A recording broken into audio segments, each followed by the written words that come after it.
Good afternoon, everyone. Recorded by Richter, back with a brand new music segment for you. So I thought since we were halfway through the year, well, a little over halfway through the year now, I would come on here just to rifle off. I'm not going to spend much time on each one of them because I've got like 27 on my list so far of the albums that I've enjoyed the most out of 2025 so far. Me and my podcast partner, E-Man, we make a end of the year list usually every year, and we used to do top 50, and the podcast, like with doing both of ours, ended up taking like 2-3 hours. So we were like, all right, let's whittle this thing down. And I think last year we did like our top 10 or something like that. But I'm not going to be speaking on these for a long time. That's why I'm just going to keep these 27 on here.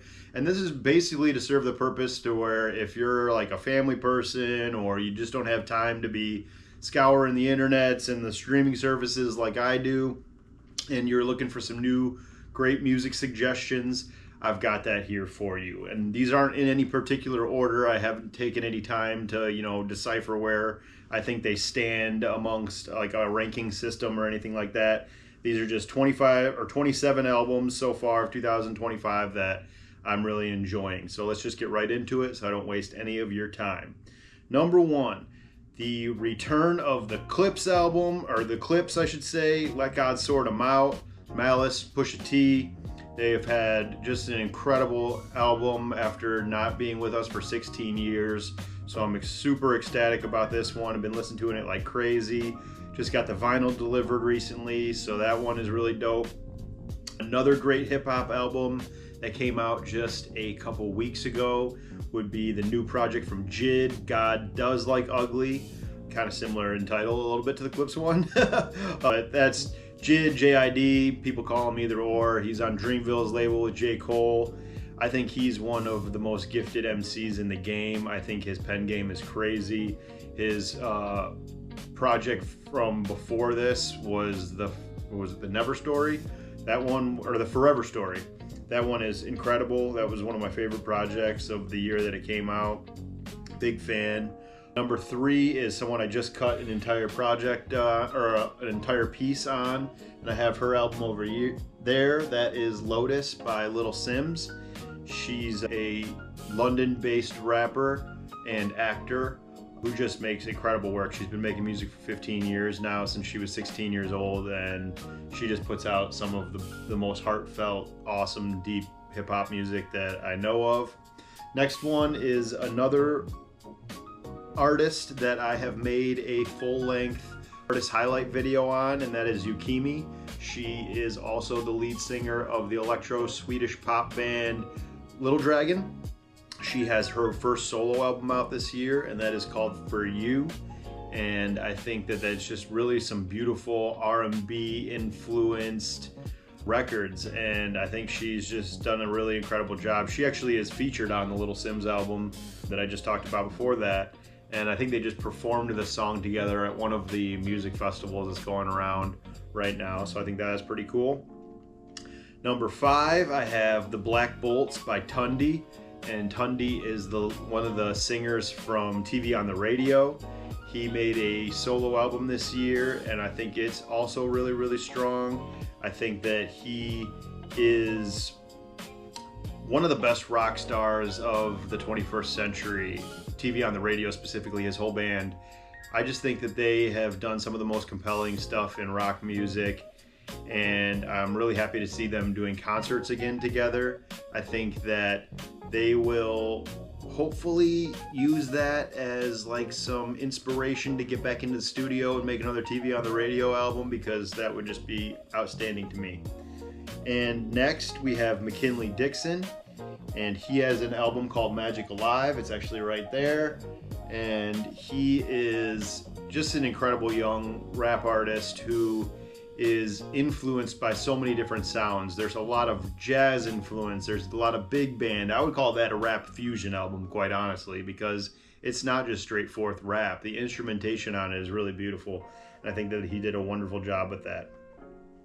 Number 7 is another rap artist that is a young budding MC out of Philly. I'm very new to him, but have been spending a lot of time with his new project. But the artist's name is Gaius Guevara. He is a Philly rapper and made this awesome 2-act play set concept album, and it starts as like a rapper that's coming into the rap world and kind of falling victim to a lot of the stereotypical tropey things you hear in rap, or in what's the popular rap, what's on the radio and what gets pushed to the mainstream, and him kind of going from that in Act 1 to Act 2 falling back into what is true to him and what he wants to be rapping about and what's gonna feed your brain and feed the listeners' brains in a little bit more careful and thought out way.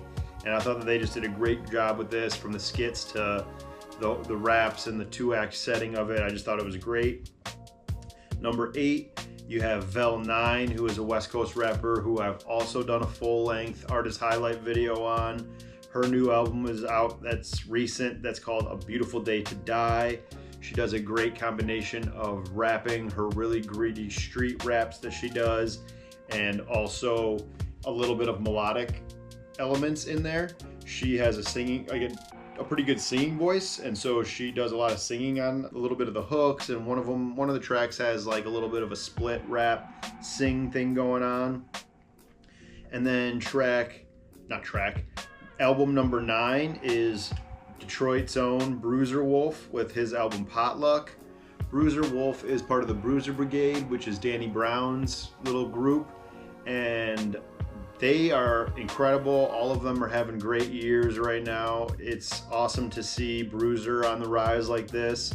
He's been at it for a long time, and to see him finally getting some recognition feels good. His album is hilarious.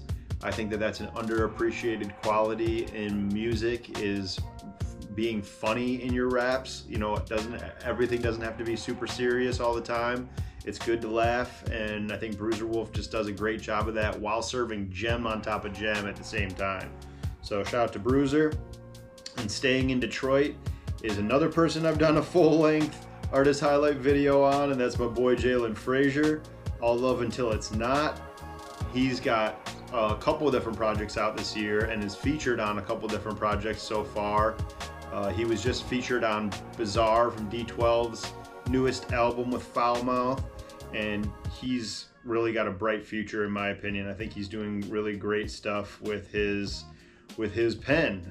Moving on, we got Freddie Gibbs and The Alchemist. Their highly anticipated album Alfredo 2 came out just a few weeks ago, which is the follow-up to Alfredo. And you know, a lot of people love Alfredo 1. That and the ones that Freddie's done with Madlib are heralded amongst his fan base, and they didn't disappoint with Alfredo 2. The rapping is incredible, and Alchemist's beats are some of the best beats out of Alchemist I've heard in a while. I think that Freddie is also, like Bruiser Wolf, very funny at times, and I appreciate when he drops some comedy into his raps. And yeah, Freddie Gibbs is just amazing. So is Alchemist. Moving on, we're back in Detroit. Well, Detroit and Canada. We got Boldy James and Nicholas Craven, Late to My Own Funeral. Boldy's put out like 7 or 8 projects so far already this year, almost one a month. And actually, that is pretty much one a month. And this is my favorite of the batch so far, Late to My Own Funeral. I think that these two are a great pairing, and I hope they continue to work together. Album number 13, we have Moisturizer out of the British girl-led pop punk type of rock band, Wet Leg. And that's another one of my favorite projects. It's just really great to have these compelling and interesting rock albums coming back out again. It feels like rock is really back on the rise as far as genres of music go. You know, hip hop had led the way for a long time, and indie bands were huge too in the 2010s, but it kind of started to trickle off, and it seemed like even the indie bands that were surviving were starting to doing more solo efforts. And so it's cool to see rock bands getting like a resurgence and coming back around. This is Wet Leg's second full-length LP, and it did not disappoint. I'm excited to spend more and more time with it.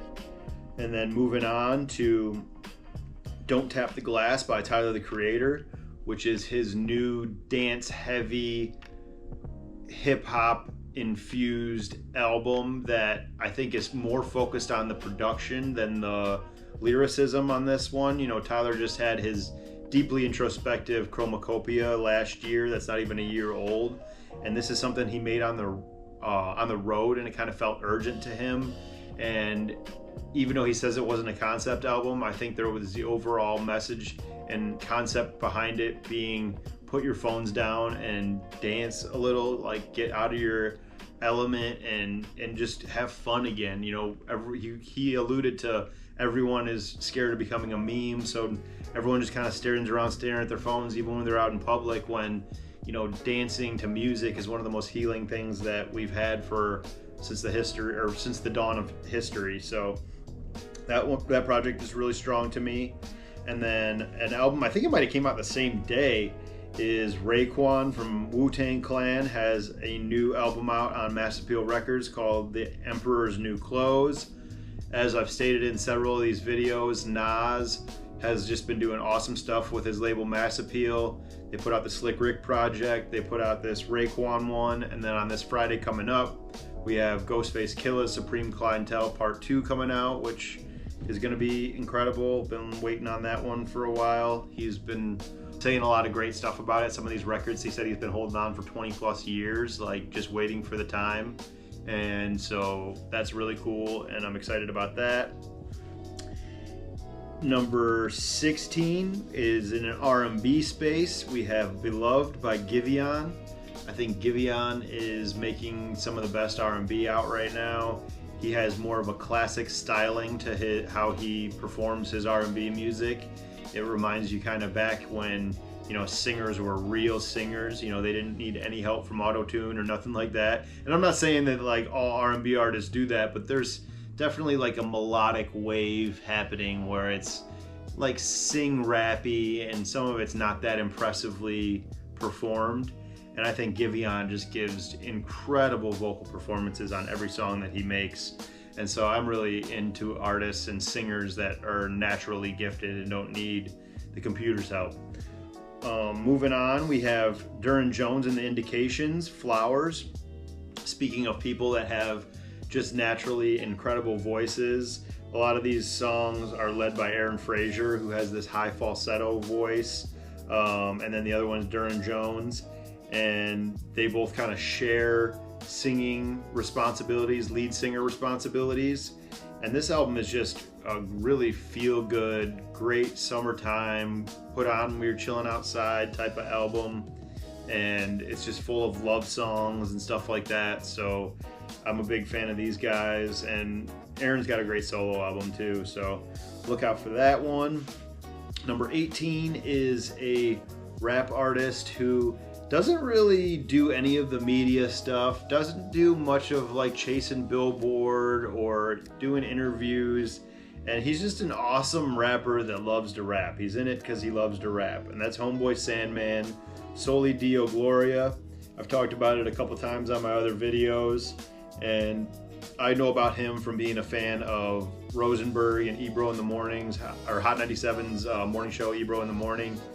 Rosenberg and Homeboy Sandman are good friends, and so Rosenberg has mentioned him several times over the years, and it's gotten me to look him up, and so I've been following along for the last handful of years or so, and I just really think that he's really gifted with his words and his word play. He kind of reminds me of Elzhi in a way, which is one of my favorite ever from Detroit here. So shout out to Homeboy Sandman. Number 19, we're getting through this, baby. Number 19 is another rapper I love. His name's Nick Grant. I took it personal. He's from North Carolina, but has been operating out of Atlanta for pretty much his entire career. And he doesn't get enough praise, in my opinion. I've done another, I've said this 100 times on here, but I've done a full-length artist highlight video on him as well. I think Nick is just super special, and he should be talked about more in the front runners of rap music, because there's not too many people I think that can best Nick right now, and I think Nick is in a rare space, and I think more people should know about him. Number 20 is kind of a jazz-inspired R&B artist. That's Madison McFerrin. Her album Scorpio came out this year. and she's kind of getting quite a look right now. She got her first entry on Billboard because she's featured on Tyler the Creator's new project that I mentioned before, Don't Tap the Glass. She sings the hook on one of the songs, and she's also the daughter of Bobby McFerrin. Not to like, I don't even know why I really mentioned it, but it's relevant because she's learned from the best. When I first saw Madison McFerrin perform live, she was up there by herself. It was outdoors in Detroit at the Detroit Symphony Orchestra's outdoor space, and she was just up there with, a microphone and a looper, and she would create her own beats basically right there on the spot using her voice or different drum patterns, and then she would just build the songs right there live. And that's something that her dad, Bobby McFerrin, was known for. He was like just the human one-man band. Like he could layer all these vocals and do all this awesome stuff. So she's definitely learned from the GOAT of that. And moving on, we have one of my favorite women in rap, and that's Shay Noor. She has The Color of Chocolate Part 2 out this year, and she's got other stuff out this year as well. She's one of those type of rappers that's like Boldy, who drops a lot of music, and she's also affiliated with the Griselda camp, just like Boldy, and she made a really awesome album this year. There's a lot of deep songs on there because she became a mother last year, and so that's inspired a lot of her work, and I am a big fan. Number 22, we have Ray Vaughn, The Good, the Bad, and the Dollar Menu. Ray Vaughn is probably TDE's not newest artist sign, but the newest one up out of that collective. Doechie's making all kinds of crazy noise. I feel like Ray Vaughn is kind of following behind, and he put out one of the best rap albums of the whole year.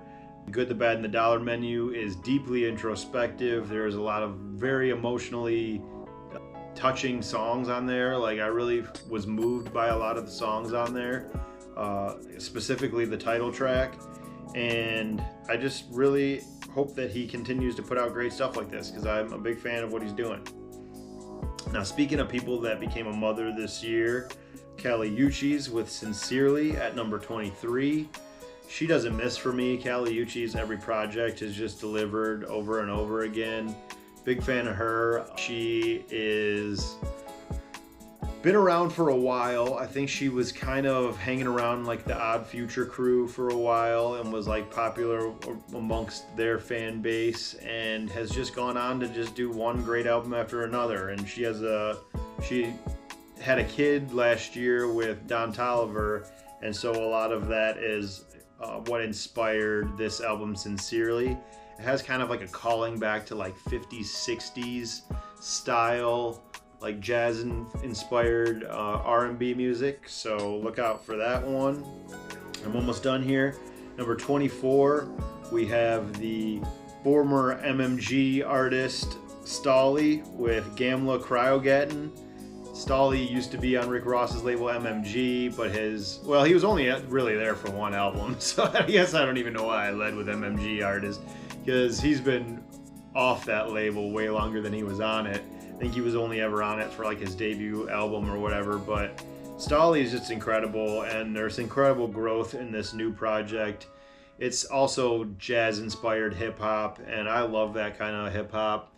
I think that Stalley is just one of the greatest underlooked rap artists. I don't think that he, like Nick Grant, gets enough praise, and I don't think a lot of people know that he's still out here making a lot of great music like this. It doesn't seem like, well, at least on internet chatter, you don't see as much about him, but I'm still paying attention, that's for sure. I love his music, and I think he made a great album this year. Okay, 25 would be the posthumous release from Mac Miller, Balloonerism, which is basically like him forming a band with Thundercat and Thundercat's brother, and there's one other artist in there that's escaping me off the top of my head, but Mac Miller, Balloonerism, this I wouldn't even call like a rap album out of Mac Miller. This is like Mac Miller formed a band and made this like amazing jazz inspired stuff. And let me see if I can find it real quick. Balloonerism, let's go to the credits just so I don't forget the names here. Josh Berg, Steven Brunner, that's Thundercat, Jameel Brunner, Ronald Brunner. I think it might be Josh Berg that I was thinking of. But anyhow, Balloonerism is just, it might be one of my favorite Mac Miller projects, and you know, it's unfortunate that it's out now after he's passed, but it seems like his family's doing a great job of taking care of his catalog and what to release and what to keep behind. But this thing is great. It's got SZA features on it, and you know, Mac and Thundercat were really close friends and they jammed together all the time. And this one is just a really great execution of instrumentation, honestly. You know, the production work is my favorite part of this Mac Miller project. But shout out to Mac, rest in peace to Mac Miller. We were just in Pittsburgh for our podcast, and we stopped by Frick Park Market, took pictures of E-Man and stuff because he had never been there, so that was really cool. But I don't want to keep you too much longer. We have a punk rock, post-punk rock kind of band, Viagra Boys. They have a self-titled album out. They're a Swedish band, and they're making social, political, satirical music, and I just love projects like that. I love stuff that keep the relevance of what's going on around the world in their music and figure out a way to do it where it doesn't come across preachy, but it more just brings your attention to what's happening. It's not really offering solution, as more of just like asking the questions, which I think is what's important about art anyways, is to just get that stuff on people's minds, because that's an important way to get things changed, honestly. And then finally is a project that I've been listening to like crazy over the last week, and that is this Juicy J album. Juicy J and Endaya Owens made a jazz album together called Caught Up in This Illusion, and it's outstanding. I mean, it is so good. And Juicy J, I can't say enough good things about what he's doing right now. He put out this project with Logic making all his beats this year, and then he put out a more typical to Juicy style with the deep southern trap style beats, and now he's got this jazz album out, and I am obsessed with it. He's not even rapping on all of it. He only raps on like 4 of the tracks, and one of those 4 tracks also features Black Thought from The Roots, and it's just incredible, man. I love hearing Juice Man talk about, you know, being a dad and all the things that he's up to at 50 years old now, because I think it shows incredible growth in his development as an artist, and I hope Juicy keeps doing these jazz albums. I think this is his 2nd one now, and big fan. But that's all I have for you today. That's my 27 favorite albums so far of 2025, and I will be back soon with this Raekwon Storytime piece, and then look out for my one on Lotus by Little Sims. That's pretty new. And then I also just reviewed the movie Highest to Lowest by Spike Lee with Denzel Washington, Jeffrey Wright, and A$AP Rocky. So that's also on my thing that you can go check out. And if you haven't liked this stuff, subscribe to stuff, you know, all that fun stuff. Anyways, we'll see you next time. Peace.